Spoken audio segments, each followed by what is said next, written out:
दोस्तों हम फिर से लेकर आ चुके हैं आप लोगों के लिए सुबह की सभी ताज़ा और बड़ी खबरें।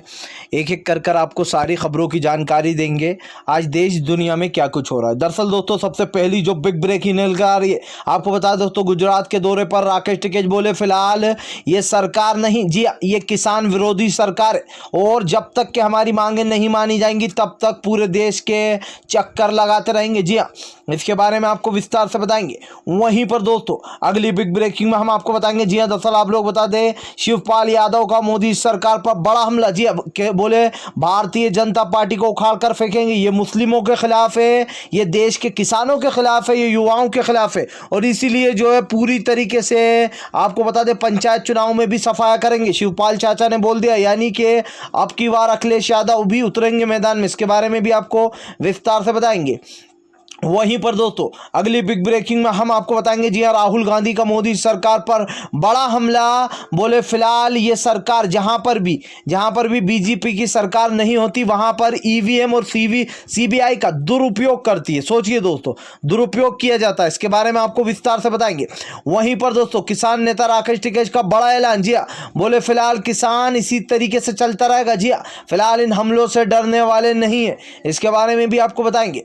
वहीं पर दोस्तों किसान नेता राकेश टिकैत के भाई नरेश टिकैत की महापंचायत में खोला मोदी के खिलाफ मोर्चा। बोले सरकार इस आंदोलन को गलत दिशा में धकेलना चाहती है, जी हां जानबूझकर। इसके बारे में भी आपको बताएंगे।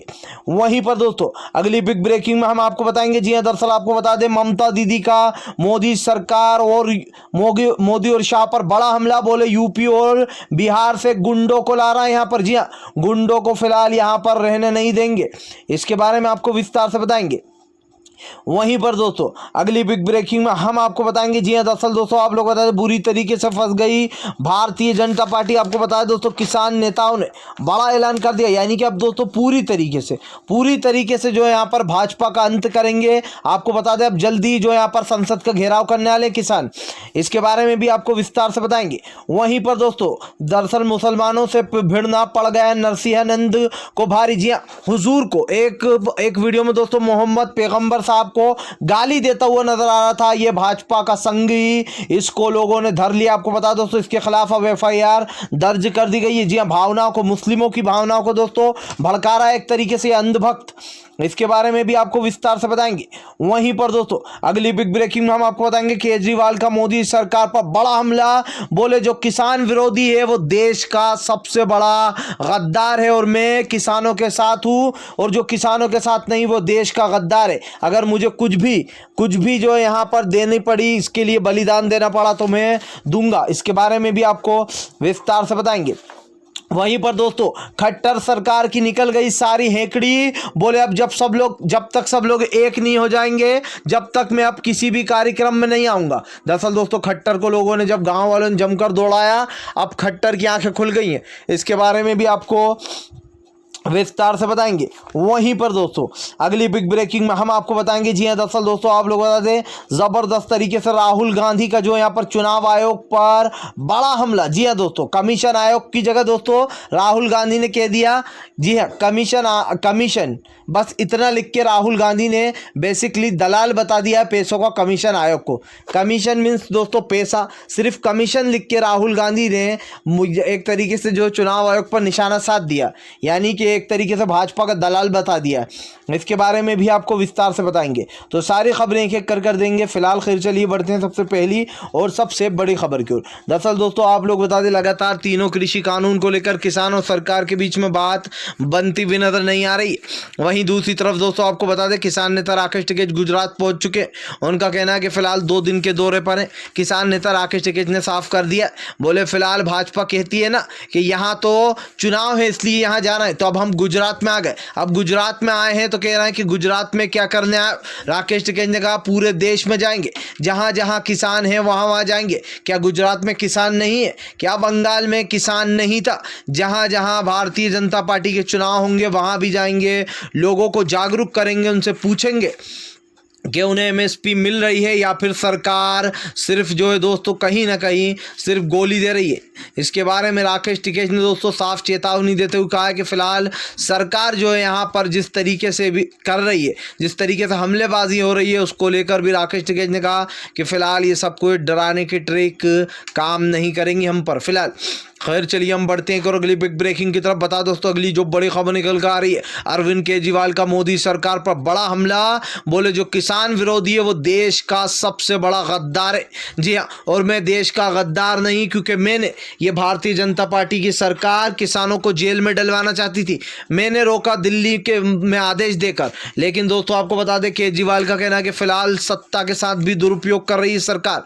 फिलहाल जो भी किसान विरोधी है वो देश विरोधी है, और मुझे जो भी बलिदान देना पड़ेगा वो मैं किसानों के लिए दूंगा। दरअसल दोस्तों आपको बता दें केजरीवाल ने अब दिल्ली के खड़े होकर सीधा सीधा ऐलान कर दिया कि फिलहाल जितना भी जो भी बलिदान देना पड़ेगा किसानों के लिए वो मैं दूंगा। यानी कि दोस्तों भारतीय जनता पार्टी का डी एंड करने के मूड में नजर आ रहा है एक तरीके से केजरीवाल, जब से उनकी सारी शक्तियां छीनकर दोस्तों ज़्यादा शक्ति राज्यपाल के हाथ में दे दी गई है दिल्ली में। ये दोस्तों कहीं ना कहीं लोकतंत्र की हत्या तो थी ही, लेकिन जहां भारतीय जनता पार्टी की सरकार नहीं होती वहां वो इस तरीके से अपना कब्जा जमाना चाहते हैं फिलहाल।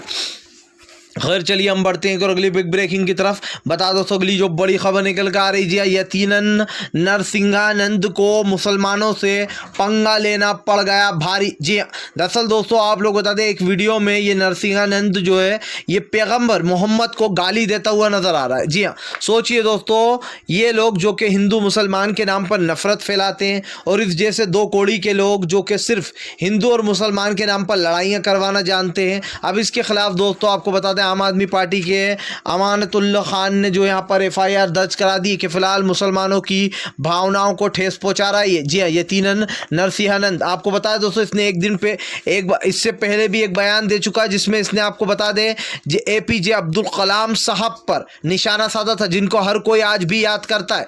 यानी कि दोस्तों ये एक तरीके से देखा जाए तो मुसलमानों पर कहीं ना कहीं ये जानबूझकर शिकंजा कसने की कोशिश कर रहा है। अब ये आप भी समझते हैं किसके कहने पर हो रहा है। जी हाँ, भारतीय जनता पार्टी हिंदू और मुसलमान के नाम पर नफरत फैलवाना चाहती है इन जैसे दलों से फिलहाल। खैर चलिए हम बढ़ते हैं अगली बिग ब्रेकिंग की तरफ। बता दो अगली जो बड़ी खबर निकल कर आ रही, मोदी और शाह पर उठे सवाल। 24 जवान शहीद हो गए छत्तीसगढ़ में, लेकिन दोस्तों मोदी सरकार, मोदी और गृह मंत्री अमित शाह को सिर्फ और सिर्फ आपको बता दें चुनाव की पड़ी है। यानी कि दोस्तों इस देश का पहला ऐसा प्रधानमंत्री देखा है हमने और आपने जिसको देश से ज़्यादा चुनाव की फिक्र है। जी हाँ, सोचिए दोस्तों इससे पहले मनमोहन सिंह साहब आए, न जाने कितने प्रधानमंत्री आ चुके हैं, लेकिन इतना ज़्यादा हमने जो है यहाँ पर प्रधानमंत्री, इतना बेशरम प्रधानमंत्री हमने किसी भी जगह नहीं देखा। दोस्तों एक तरफ 24 जवान जो है देश के वो शहीद हो गए छत्तीसगढ़ में, जहां पर भूपेश बाघेल की सरकार है। सवाल ये उठता है दोस्तों कि फिलहाल मोदी सरकार और जो मोदी और गृह मंत्री अमित शाह वो अपने दौरों पर लगे हुए हैं। यानी कि दोस्तों जहां सरकार नहीं है वहां सरकार की खरीद फरोख्त करके सरकार बना लो, जहां पर सरकार भी नहीं गिरा पा रहा है वहां पर राज्यपाल के हाथ में सारी ताकत दे दो, जैसे कि दिल्ली में करा है। दोस्तों बेसिकली देखा जा रहा है अब लोग इस पर तानेकशी कर रहे हैं। उनका कहना है कि जहां भारतीय जनता पार्टी की सरकार नहीं होती ये वहाँ सरकार गिराकर बना लेते हैं, और जहाँ सरकार गिरा नहीं पाते वहाँ सारी शक्तियाँ राज्यपाल के हाथ में दे देते हैं। ये इनकी दोस्तों आज की नीति हो चुकी है। यानी कि एक तरीके से भारतीय जनता पार्टी को सिर्फ और सिर्फ सत्ता से प्यार है। इस देश का जवान शहीद होता है तो हुआ करे, अगर इस देश में जो यहाँ पर गरीबी बढ़ती है तो बढ़ जाए, इस देश में बेरोजगारी बढ़ती जा रही है तो बढ़ जाए, हम तो सिर्फ चुनाव वाले राज्यों पर ही ध्यान देंगे। बेसिकली ये गृह मंत्री अमित शाह और ये मोदी का नारा ये समझ लीजिए फिलहाल। खैर चलिए हम बढ़ते हैं और अगली बिग ब्रेकिंग की तरफ। बता दोस्तों अगली जो बड़ी खबर निकल कर आ रही फिलहाल आप लोग बता दोस्तों ज़बरदस्त तरीके से घिर गई मोदी सरकार। राहुल गांधी का मोदी सरकार पर बड़ा हमला। जी हाँ, दरअसल दोस्तों आप लोग बता दें केरल के दौरे पर पहुंचे राहुल गांधी, जहां पर उन्होंने मोदी सरकार को जमकर घेर लिया। उनका कहना है कि फिलहाल ये सरकार जो है ये देश विरोधी सरकार है। जहाँ पर इनकी सरकारें नहीं बन पाती या फिर जहाँ पर इनकी सरकार नहीं होती ये वहाँ पर अपनी सत्ता का दुरुपयोग करते। राहुल गांधी ने दोस्तों बताया कि किस तरीके से मोदी सरकार हिंदुत्व को बढ़ावा देती है, जय श्री राम के नारे लगवाती है। राहुल गांधी ने केरल में बताया कि व्हाट इज दिस, ये सब कुछ क्या है, हिंदुत्व जो फैलाना है बेसिकली, क्या आप इस देश के मुसलमान को एक्साइट करना चाह रहे हो या और जितने भी धर्म के लोग हैं उन लोग को एक्साइट करना चाह रहे हो जो आप हिंदुत्व को इतना बढ़ावा देते हो, या फिर आप चाह रहे हो कि सांप्रदायिक दंगे फैले इंडिया में। क्योंकि यहाँ पर राहुल गांधी ने जो बात कही है दोस्तों वो सोचने लायक है कि फिलहाल भारतीय जनता पार्टी की जहाँ पर सरकार नहीं होती है वहाँ सीबीआई और ईडी का दुरुपयोग किया जाता है दोस्तों, लोगों के ऊपर ईडी की बैठक बिठा दी जाती है, आप भी जानते हो, और ये मोदी सरकार पर सवाल उठते रहे हैं और उठते रहेंगे। राहुल गांधी ने कहा जिस तरीके से हिंदुत्व को बढ़ावा दिया जा रहा है, आरएसएस के गुंडे लोगों को पीट रहा है, मार रहा है, जय श्री राम के नारे लग रहे हैं दोस्तों, व्हाट इज दिस, ये सब कुछ क्या है। एक तरीके से देखा जाए दोस्तों तो यहाँ पर भारतीय जनता पार्टी को बस हिंदू मुसलमान की राजनीति करना आता है, इसके अलावा इन बीन पौने तीन। फिलहाल खैर चलिए हम बढ़ते हैं और अगली बिग ब्रेकिंग की तरफ। बता दोस्तों अगली जो बड़ी खबर निकल कर आ रही है, अखिलेश यादव के चाचा शिवपाल ने साधा भारतीय जनता पार्टी पर अपना निशाना, बोले फिलहाल ये बीजेपी की सरकार जो है ये देश विरोधी है, ये किसान विरोधी है, मुस्लिम विरोधी है और ये युवा विरोधी भी है। जी हाँ दोस्तों, जो युवा आंदोलन करते हैं उनको उठाकर जेल में पटक देती है, जो मुसलमान मोदी के खिलाफ आवाज़ उठाते हैं वो आतंकवादी या फिर जो है दोस्तों देशद्रोही हो जाते हैं, जो किसान मोदी के खिलाफ सड़कों पर उतर है वो आंदोलन जीवी हो जाता है। जी हाँ, तो फिर मोदी कौन से जीवी हैं ये भी उनसे ज़रा पूछ लेना। लेकिन दोस्तों जो चाचा शिवपाल ने बात कही है वो सोचने वाली है। उनका कहना है कि फिलहाल हम चुनाव में ऐसे लोग उतारेंगे जो मजबूत हो, और हमारी यही सारे विपक्ष से भी यही अपील है कि फिलहाल एक दूसरे का साथ देकर किसी भी तरीके से भारतीय जनता पार्टी का अंत कर दे। जी हाँ दोस्तों, क्योंकि फिलहाल जब से ये सत्ता में आई है दोस्तों भाजपा की सरकार, तब से कहीं ना कहीं लोगों को दोस्तों बहुत ही दुख तकलीफें उठाना पड़ रही हैं। इस बात को झुटलाया नहीं जा सकता है कि फिलहाल दोस्तों यूपी में कानून व्यवस्था ना के बराबर बची है। सीएम योगी के राज में जंगल राज बन चुका है यूपी। फिलहाल तो दोस्तों जिसने भी जो यहाँ पर सीएम योगी को सीएम बनाया उसने ज़िंदगी की सबसे बड़ी गलती करी है वोट देकर, ये किसान अब खुद ही कह रहा है। सोचिए जिन लोगों ने दोस्तों भारतीय जनता पार्टी को वोट दिया था आज वो खुद ही कह रहे हैं कि हमने ज़िंदगी की सबसे बड़ी गलती कर दी। जी हाँ, और अब इस गलती का पश्चाताप भी करेंगे। यानी कि दोस्तों एक तरीके देखा जाए तो फिलहाल बीजेपी का अंत अब तो निश्चित की ओर बढ़ता चला जा रहा है। फिलहाल खैर चलिए हम बढ़ते हैं और अगली बिग ब्रेकिंग की तरफ।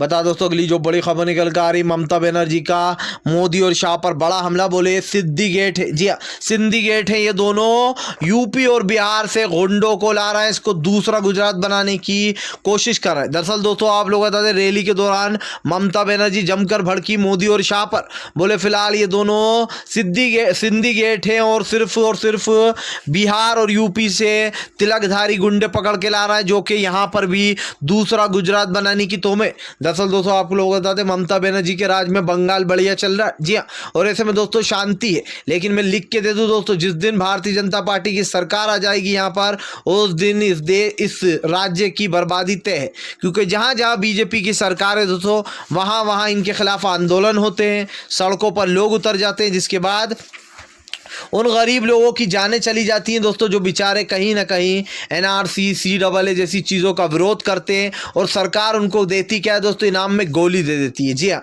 उन्हीं लोगों से वोट लेती है और उन्हीं लोगों को गोली से मार भी दिया जाता है। जी हाँ, यानी कि दोस्तों विरोध के चक्कर में लोगों को गोलियां तक खानी पड़ती हैं। सोचिए दोस्तों, अभी तो मैं आपको सिर्फ एक कहानी बता रहा हूँ, असम की कितनी दर्दनाक कहानी थी। जब CAA और NRC का प्रदर्शन हुआ था उस वक्त न जाने कितने मासूम लोगों की जान गई थी। और दोस्तों घर में किसी घर में सिर्फ एक ही कोई बेटा था, उसकी भी जान चली गई थी। तो ये कहीं ना कहीं दोस्तों यहाँ पर जो ममता बनर्जी ने बात बोली है कि फ़िलहाल तिलकधारी गुंडों को लाया जा रहा है यूपी और बिहार से, फ़िलहाल गुजरात नहीं बनने देंगे, और ये दोनों सबसे बड़े सिंधी गेट हैं। जी इस तरीके से जो यहाँ पर ज़बरदस्त तरीके से हमला बोला है। फिलहाल खैर चलिए हम बढ़ते हैं और अगली बिग ब्रेकिंग की तरफ।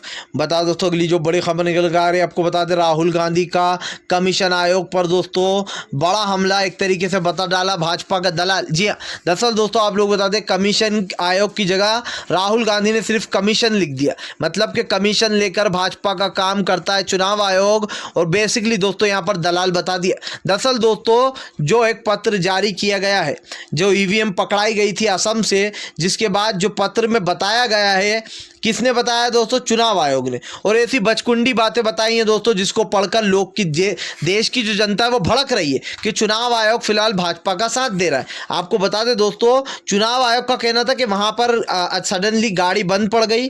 गाड़ी बंद पड़ने के बाद वहां पर अचानक एक गाड़ी आ गई और वो गाड़ी किस्मत से जो बीजेपी वालों की निकली, हमें पता नहीं था इसके बारे में। सोचिए दोस्तों, चुनाव आयोग का ऑफिसर एक गाड़ी से गायब, वो सुबह मिलता है और बोलता है कि मैं झाड़ियों के पीछे ही छुपा रहा यहाँ पर क्योंकि पत्थरबाजी चल रही थी, वो सुबह निकलता है और दोस्तों गाड़ी जो है वो ले जा चुके थे। सोचिए दोस्तों, ये इस तरीके की बातें बोलना कमीशन आयोग को कहीं ना कहीं दोस्तों खटकती है लोगों की, ये तो बच्चा भी ऐसी कहानी बना लेगा। फिलहाल अगर आप भी शांतिपूर्ण ढंग से पीएम की इन सभी गलत नीतियों का दिल से विरोध करते हो और आप मानते हो सरकार बस एक तानाशाह सरकार है, इसको तत्काल में अब अपना इस्तीफा दे देना चाहिए, तो इस वीडियो को ज़्यादा से ज़्यादा शेयर कीजिए, लाइक कीजिए और अगर आप हमारे चैनल पे पहली बार आएँ तो सब्सक्राइब करने के साथ साथ पास में एक घंटी आएगी यानी कि बेल आइकन, उसको ज़रूर दबाएं ताकि हमारे हर वीडियो की अपडेट आपको मिल पाए।